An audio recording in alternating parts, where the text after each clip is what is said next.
Hello বন্ধুরা, তো পিন্টারেস্টে এই স্ন্যাক প্ল্যানটা দেখে খুব লোভ হচ্ছিল, মন চাইছিল যে এখন গিয়ে নিয়ে এসে পড়ি গাছটা। কিন্তু এর তো যত্ন দরকার, রোদ দরকার, বা কিভাবে এটা বড় হবে সেগুলো জানা দরকার। তো এত কিছু না ভেবে ও, নিজেই হাতে তৈরি করে নিলাম এই আর্টিফিশিয়াল প্ল্যান্ট, যেটাকে রোদ পানি এগুলোর ভয় নেই, কখন কি দিতে হবে, বাসায় থাকতে হবে, কে যত্ন নেবে এগুলোর ভয় নেই। একদম আর্টিফিশিয়াল ভাবে নিজের হাতে তৈরি করে নিলাম এই স্ন্যাক প্ল্যান্টটা। তো চলো কিভাবে তৈরি করেছি সেটার ভিডিও শুরু করা যাক। তো এই স্ন্যাক প্ল্যানটা বানানোর জন্য আমাদের সবচেয়ে মেন জিনিসটা হচ্ছে এই লোহার যে ওয়ারটা আছে সেটা। এটা দিয়ে যে কোনো গাছই যে বানানো হলে সেটা আঁকা বাঁকানো যায়। তো এটাই হচ্ছে মেন জিনিসটা যেটা সৌন্দর্য বয়ে আনে। এই যে মাস্কিং টেপটা আছে সেটাকে এভাবে ধরে এই ওয়্যারটা মাঝখানে দিয়ে আর নিচের দিকে একটু রেখে আমি সেটাকে তোমরা দেখতেই পাচ্ছ কিভাবে আমি এটা দিয়ে নিচ্ছি। এইভাবে প্রত্যেকটা যে স্ন্যাকের পাতা আছে আমি সেগুলো ঠিক এইভাবেই তৈরি করে নেব।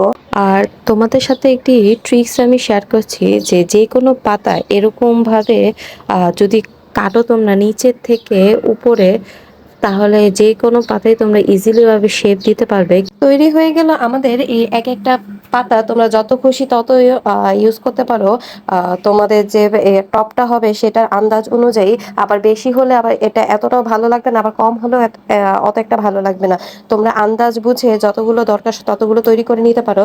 তো আমার এই এতগুলো প্রয়োজন, তাই আমি এই সবগুলোকে কেটে রেডি করে নিয়েছি। এখন আমি এটার উপর পেইন্ট করব। এরপর আমি সবুজ যে লাইট কালারটা আছে, হালকা রঙের কালারটা, সেটাকে দুই সাইডের একটু চিকন অংশটা খালি রেখে পুরোটা পেইন্ট করে নেব। তারপর ডার্ক যে সবুজ কালারটা আছে সেটাকে আমি এরকম ব্রাশ দিয়ে হালকা হালকা করে এই ড্র করে নেব, যাতে এটা স্ন্যাক প্ল্যান্টের মতো পুরো লাগে। আর তারপর যে পাশে আমি খালি রেখেছি চিকন অংশটা সেটাকে আমি ইয়েলো আর পেন্ট করে নেব, যাতে এটা পুরোপুরি একদম রিয়েলিস্টিক স্ন্যাক প্ল্যান্টের মতো লাগে। তো আমি এরকম একটা প্লাস্টিকের এই যে কাপগুলো বলে সেটা আমার ঘরে অনেকগুলো আছে। তো তার মধ্যে একটা নিয়ে আমি এটাকে আরেকটু ছোট করে ক্লে, এই মাটি কালারের যে ক্লেটা থাকে এই সফট ক্লেটা দিয়ে আমি এটা একটা টপ তৈরি করে নিব। আর এর মধ্যে আমি ছোট ছোট দাগ দিয়ে নিব। আমারটা একটু নষ্ট হয়েছে, কারণ আমার এই ক্লেটা আমি একটু ভেতরে শুকনো ছিল, যার কারণে আমি আবার একটু পানি স্প্রে করে এটাকে একটু সফট করে নিয়েছিলাম, যার কারণে এক জায়গায় ভালো এক জায়গায় খারাপ দেখাচ্ছে। আর তো আমি এখানে দাগ কেটে এভাবে টব বানিয়ে দেবো। আর আমার বেশি যাতে ক্লে নষ্ট না হয়, অপচয় না হয়, যার জন্য আমি এরকম একটা পেপার আগে দিয়ে তারপর উপরে এই মাটি কালারের ক্লেটা দিয়ে দিব। তারপর আমি যে ছোট ছোট পাতাগুলো আছে সেগুলোকে এই ক্লেটার মধ্যে দিয়ে দিচ্ছি। এটা যখন শুকিয়ে যাবে তখন ভালোভাবে আটকে থাকবে, এটা পড়ে যাবে না। তোমরা ভালোভাবে এটাকে সেট করে ফেলবে আগে থেকে, কারণ পরে এটাকে আর নাড়ানো যাবে না।